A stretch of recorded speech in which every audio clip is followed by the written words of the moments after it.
ദീപകിന്റെ ആത്മഹത്യക്ക് കാരണക്കാരിയായ യുവതി വിദേശത്തേക്ക് കടന്നു എന്ന് സൂചന പ്രമുഖ മാധ്യമങ്ങളിൽ വരുന്ന വാർത്തയാണ്. ദുബായിലേക്ക് കടന്നതായിട്ടാണ് പറയപ്പെടുന്നത്. നമ്മുടെ ദുബായിലെ മലയാളികൾ ഉണ്ടെങ്കിൽ തീർച്ചയായിട്ടും അവർ അവിടെ എത്തിയെങ്കിൽ അറിയിക്കണം. നമ്മുടെ പോലീസും നിയമ സംവിധാനവും അവരെ തിരിച്ചു കൊണ്ടുവരാനും അറസ്റ്റ് ചെയ്യാനുമുള്ള നടപടികളിലേക്ക് കടക്കണമെന്ന് പറയുന്നു. ദുബായിലെ കുറച്ച് സുഹൃത്തുക്കളോട് സംസാരിച്ചു. പ്രത്യേകിച്ച് ദുബായിലെ സ്ത്രീകളടക്കം എന്നെ വിളിച്ചു. അവിടെ വ്യത്യസ്ത ഡിപ്പാർട്ട്മെന്റിൽ വർക്ക് ചെയ്യുന്നവർ ഹെൽപ്പ് ചെയ്യാമെന്ന് പറഞ്ഞു. ഇവർ വിദേശത്തേക്ക് കടമെങ്കിൽ, കടന്നോ ഇല്ലയോ എന്ന് അറിയില്ല, കടമെങ്കിൽ അവരെ തീർച്ചയായിട്ടും അറസ്റ്റ് ചെയ്യണം.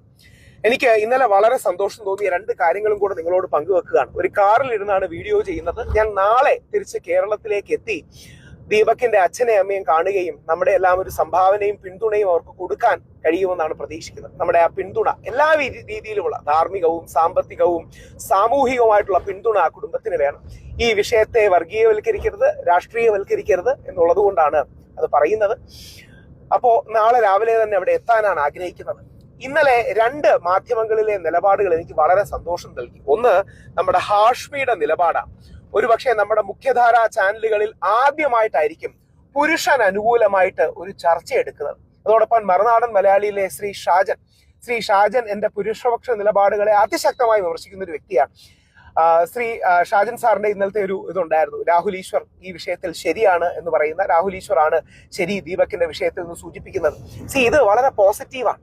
അതായത് മറുനാടൻ മലയാളി പോലെ ഏറ്റവും പ്രമുഖമായ ഡിജിറ്റൽ മീഡിയയും 24 പോലെ ഏറ്റവും പ്രമുഖമായ മുഖ്യധാരാ മാധ്യമങ്ങളും എല്ലാം ഈ വിഷയം ചർച്ചയ്ക്കെടുക്കുന്നത് വളരെ പോസിറ്റീവും മറ്റുമാണ്. ഹാഷ്മിയുടെ സ്ഥിരം പഞ്ചിലുള്ള ആ ഹൈലൈറ്റും കൂടെ നമുക്ക് കേൾക്കാം. പറഞ്ഞാൽ സ്ത്രീ വിരുദ്ധ ചാപ്പ് കിട്ടുമോ എന്ന് അറിയില്ല, കിട്ടിയാലും തിരക്കേടില്ല. അമ്മയും ഒരു സ്ത്രീയാണ്. ആ കണ്ണുനീര് കേരളത്തിന്റെ വേദനയാകുന്ന ഒരു വല്ലാത്ത ദിവസം. അത് പറയാൻ കഴിവില്ലെങ്കിൽ പിന്നെ ഈ കോട്ടും എടുത്തിട്ട് ഇവിടെ വന്നിരുന്നിട്ട് കാര്യമുണ്ടോ?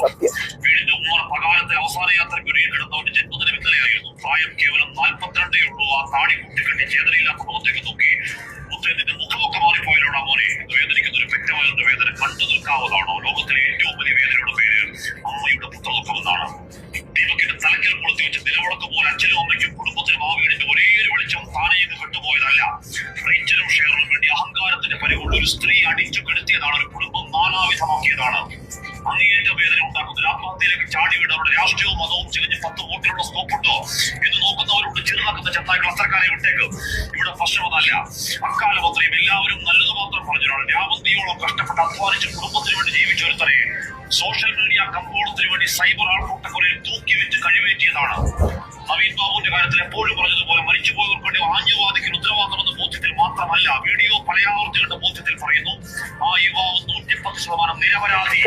ഭാരമുള്ള ഒരു യുദ്ധപ്പോൾ അറിയാതെ പറ്റിയത് റീച്ചിന് പറ്റിയ ഒരു കോപ്പ് കിട്ടിയ ആനന്ദത്തിൽ ചിരിച്ചുകൊണ്ടില്ല.